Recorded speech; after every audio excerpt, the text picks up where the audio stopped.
and welcome back to my channel where we talk about all things Transformers and Transformers action figure related.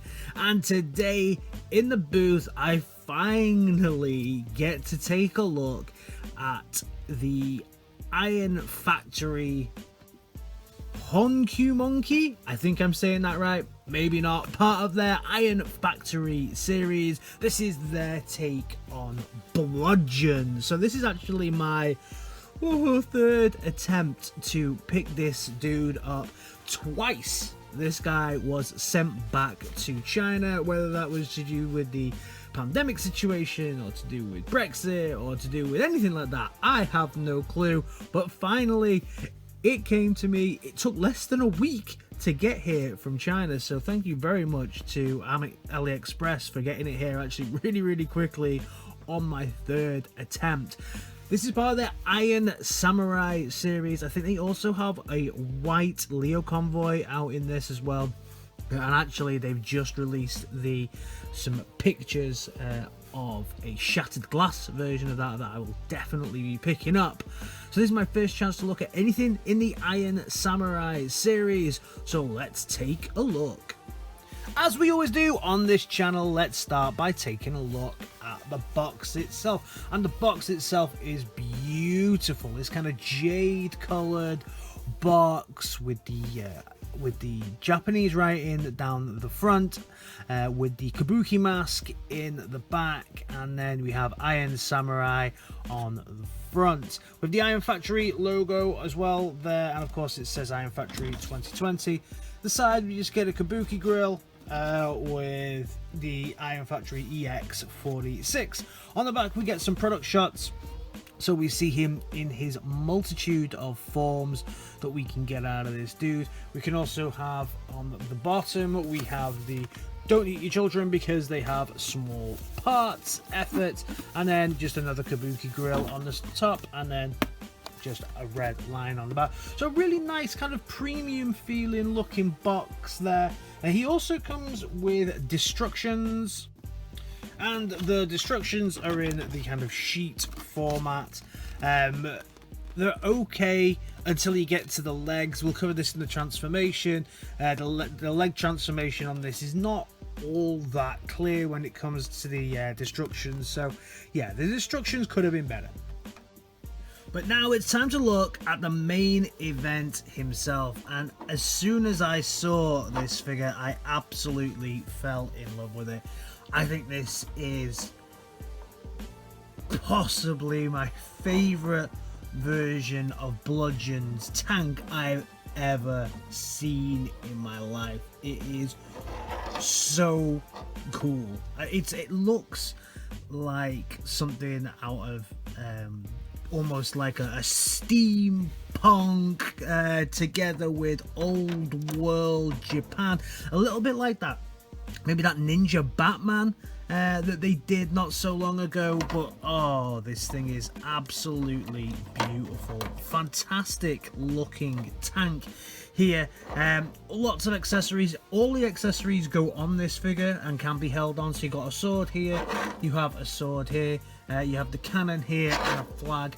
As with a lot of these Iron Factory figures, when you put the accessories on, that kind of what holds everything together. If you take them out, it's all a bit loose and floppy, but once you put the accessories in, the alt mode kind of holds together.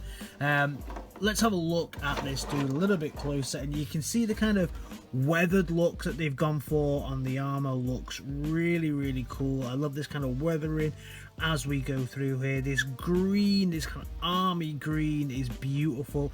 Slightly different tones of the army green as we go through it, plus the weather effect just sets this whole piece off completely.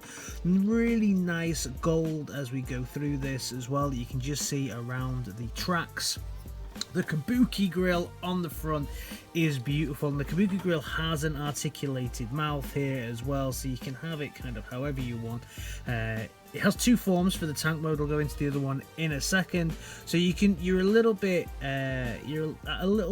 at the mercy of how tall the tracks are for this, but once you get it into the other mode, you can really open that mouth up as much as you want.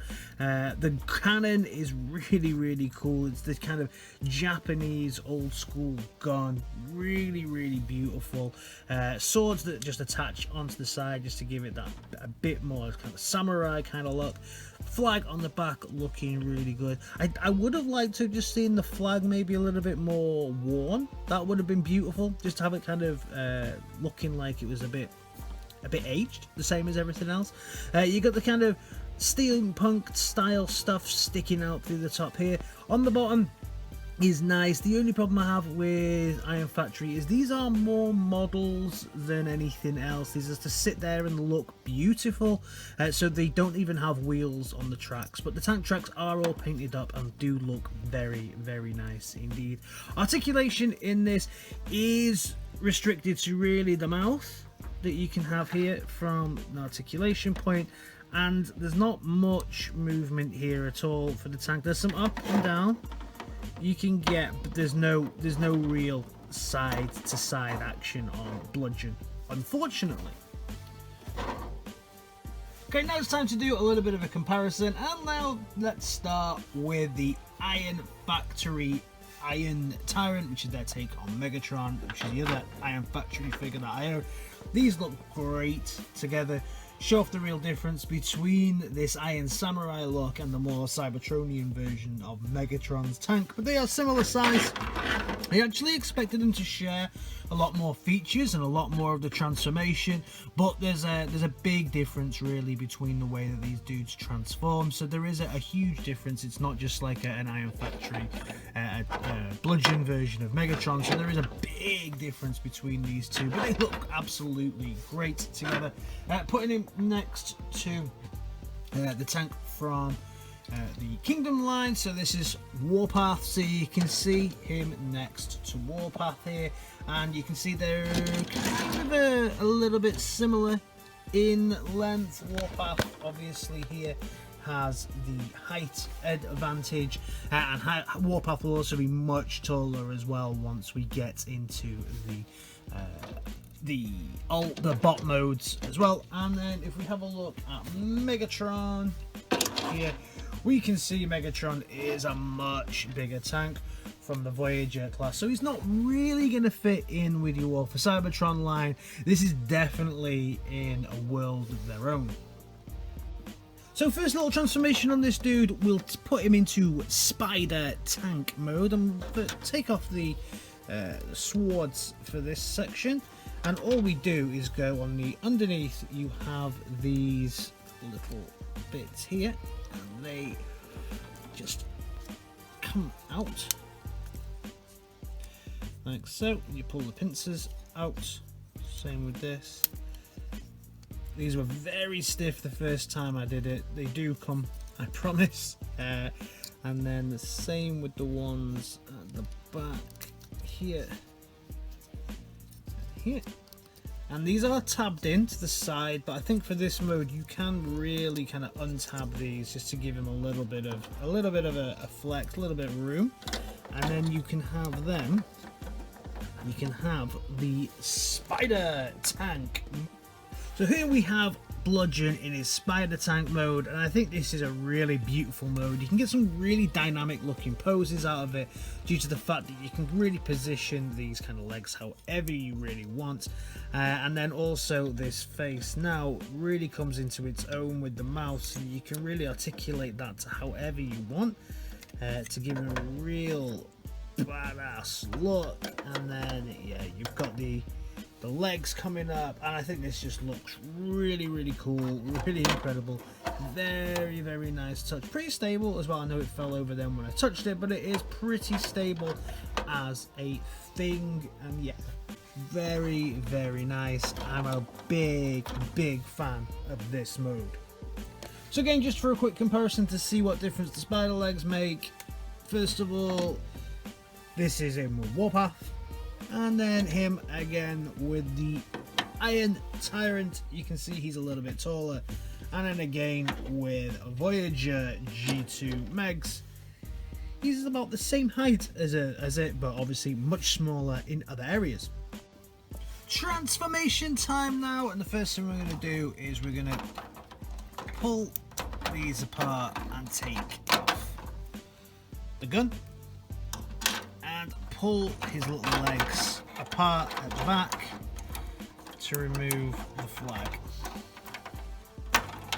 So now that I've removed everything, you can see how everything's not as sturdy as it was. Like I said, the real bit that holds a lot of this together is the accessories. So as we're coming from spider mode, first thing is to put all of the spider legs back in to the wheel or the tracks. They're not gonna get in your way then, and then we've got everything put back to his normal tank mode. Then we're going to take these legs out. Now these legs are a little bit of a challenge. This is the worst. The feet do pop off a little bit. They're just on a ball joint. As you can see, mine have just popped off there, but don't worry about it. It does just pop back on, but this one for me does pop off fairly regularly. Now that you got the feet in place, you're going to undo these legs. Now this is the worst bit of the transformation for me, certainly transforming it into the tank. The instructions don't really tell you very well how to do this, so I will.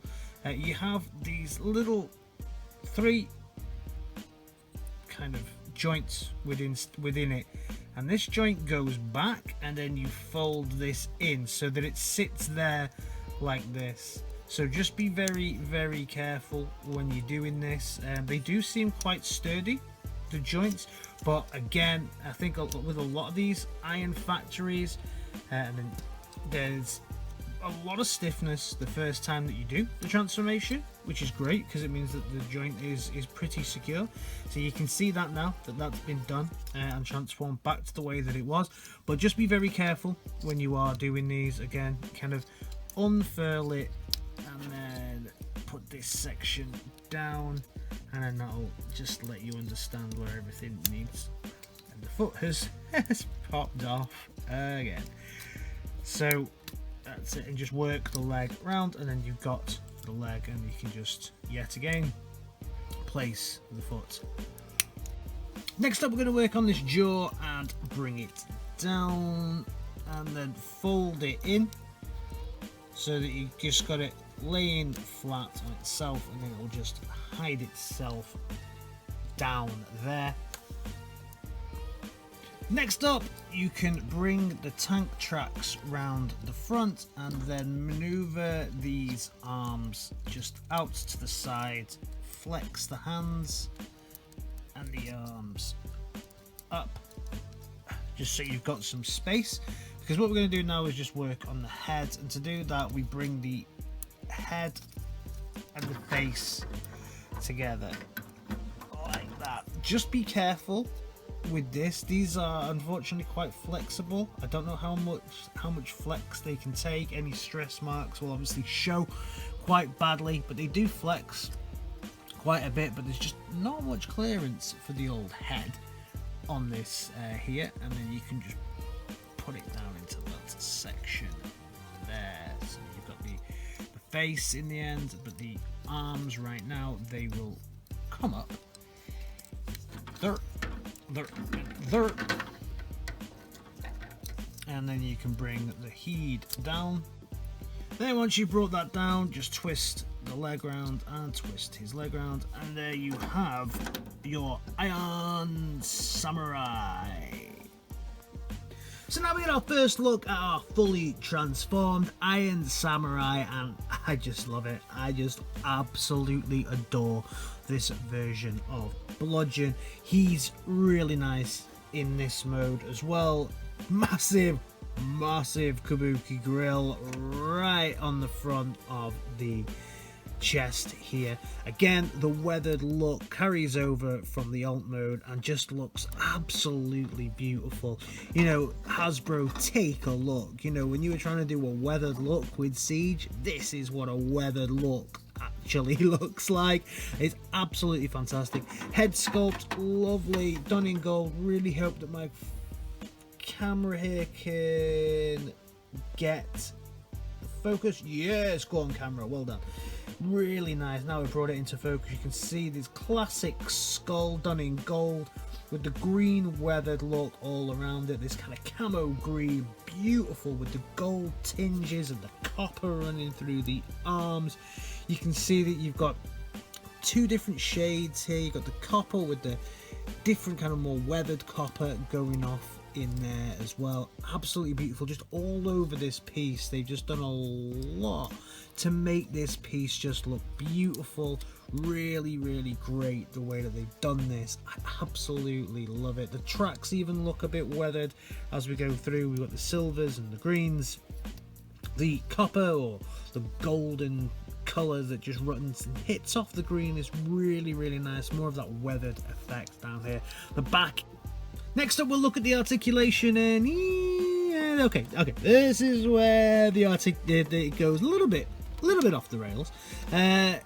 Obviously, dude has a fairly large backpack here, and it does impact things. So the head is on a full 360, and you can get it, but again, the backpack here, just make sure nothing catches on these. Not sure how strong these will stay. Hopefully they'll stay a lot. He does have a lot of rocker on this, so you can get a really good kind of head up, head down, but these are just massive. I hope I haven't scuffed mine already actually there on the paint, so just be very careful as you're doing anything with that. Arms, you can get a full 360 out of it, but the backpack does mean that you have to kind of go out at an angle. On the side, obviously, you can move these to whatever you want. The top arm pieces as well, you can have them however you want. So we can have the arm pieces up, or you can have the arm pieces down, however you wish. It's your figure, so you can rotate these around. The arm only has an up and down, but it does kind of double joint on this, and you can twist the arm like that, but it hasn't got like a rotation at the elbow socket. The hands articulate round and up and down, but that's all you're going to get from that. So limited articulation on the arms. Leg articulation is, yeah, it suffers because of this. Again, you can move this around. You could have it like that, position it however you want, just to allow for a greater extent of articulation. Again, you can move the side pieces out to allow for articulation out at the sides. You've got knee bend there. You've got a really good knee bend here. Just make sure that the leg does go back the way that it's supposed to, so just be very careful with that knee bend. And then you get some foot articulation here as well, and some toe articulation, which is good. You get no real, actually you get a twist here at the waist, and then you don't really get any ab crunch here, but you can do some stuff with the head here and the body if you really want, but really you want that solid as possible. So you get some twist but no ab crunch. These bits as well, they do move, but to get that look you've got to make sure that these pieces come out and just look like they're backing up. So again, this is more for posability and to put it how you want the figure to look rather than play features, because I think these are more model based, should we say. Accessory wise, the accessories do carry over to the bot mode here.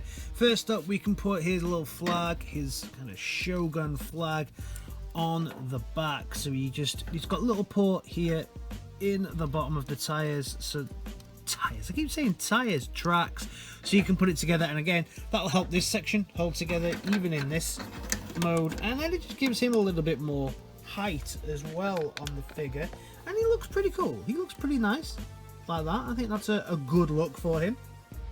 But the other thing that this dude comes with is a bag of hands. So he comes with this little bag of hands here. So you've got multiple hands that you can use with him. He has hands that are open, hands that are closed as they are right now. So we get hands that can hold his swords like this one. You see it has the hand open. He has open hands so that he can look, say, no, stop, like that. And he has hands that are held in a different position so that you can still hold his swords, but he holds it in a kind of different way. I think much like the Tyrant, for the transformation to work, you have to have these hands on. So just be aware of that. You're not going to be able to get the same look from the transformation using these kind of hands. So same with Tyrants, there's only one kind of hand that you can use on the transformation. Swapping hands is really easy though. You can just pull them off basically, and then we pop it off and we pop this one on. So that's how easy it is to change it over. And then the same with this one.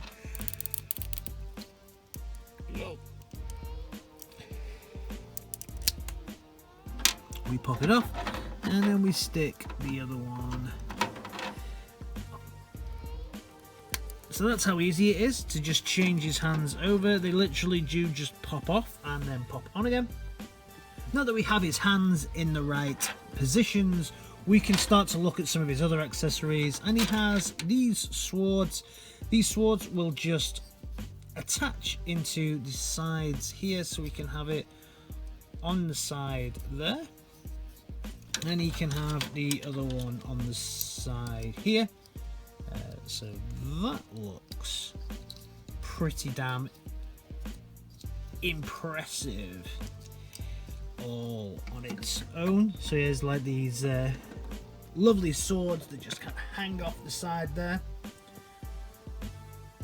I think as well, one really good thing is, similar to your Siege figures, you have options with this figure. So if you don't want it in there, you can actually have everything hanging up on the back, because he's already got quite a lot hanging off his sides really. So we can have those kind of hanging up behind him as well, which for me, I think that actually looks a lot better. And as we saw before, Bludgeon also comes with a gun, so we can just attach his gun to here. The gun is okay. It fits in the hand well, as we can see. So we can see you can pose in with the gun, and it'll fit into this hand as well. I'm not sure if I like the gun as much as the swords, if I'm honest. I think it's a little bit big. It's a little bit of a big gun, but it still works. It still looks okay.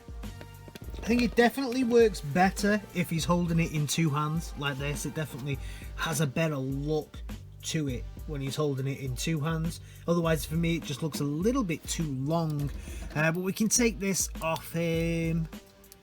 Please let go of your gun. So if we take this out of Bludgeon's hands, he has a good sturdy grip on it because it's kind of curved, so you have to wiggle it out. Unfortunately, in this mode, there isn't anywhere to store the gun, unfortunately, in this mode, so that's a bit of a shame. It would have been nice to have been able to hang this off his back when he's got the two swords. The gun itself, though, is really nice. It's got the kind of aged steel look going on with the gold running through it as well. Again, really nice. They could have just done this in one solid color, but they haven't. They've taken the time to really hit off those accents and really make this again look weathered and old, and it's just beautiful. Taking out his swords, these will come out of the sheaths, or sheaves, or whatever they're called, and then you can see again really nice detailing on this. Silver paint on the blade, gold on the hilt, and then we also have the red and the black running through this. So I guess the red wood sitting underneath with the leather of the black sitting over the top. Absolutely gorgeous, absolutely beautiful. These again just sit in his little handies like so. slide it in, and then with this one we just slide it in, and then the dude has his twin katanas, and yeah. This is what I'm here for. Oh yes, this guy looks absolutely beautiful. Looks like a proper little master going on here with his katanas. Really nice. Really don't know how to display this dude. Love the spider tank, love this alt mode as well. Really well done. So now time for the comparison, and first of all let's compare him to the Iron Tyrant himself, Megatron. Probably my favourite Megatron actually in my collection at the moment, just because there's so many different looks that you can get out of this dude. You can really create your own Megatron, as I have here, and I absolutely love it. Such a great figure. They look great together. Obviously looks like he's from a different time or a different version of Transformers, but all in all they look fantastic together. If we put him next to Warpath, this is where you can start to see the real difference between the deluxe size of Warpath and the smaller scale for the Iron Factory here. So you can see the difference between these two dudes here. Yeah, I think they don't really go that well together. The Iron Factory really is on its own, I would say. And then finally we bring in the G2 Voyager size Megatron. Yeah, dude is massive compared to this one, so they don't really go well together. So I wouldn't recommend getting this dude and trying to fit him in with your Hasbro line. Final thoughts on this little dude is he is everything I was hoping for. Definitely worth the 3 attempts that I've tried to get him. I actually picked this dude up at £27 on AliExpress, so that's like what, $35? I believe it's around $35, something like that. So it's not overly expensive, this Iron Factory figure. For what you're getting, he is well worth the pickup. Not as many modes as Tyrant, but still well worth picking up. Let me know your thoughts on this down in the comments, and I'll see you in my next video. Alright guys, in a bit. Peace!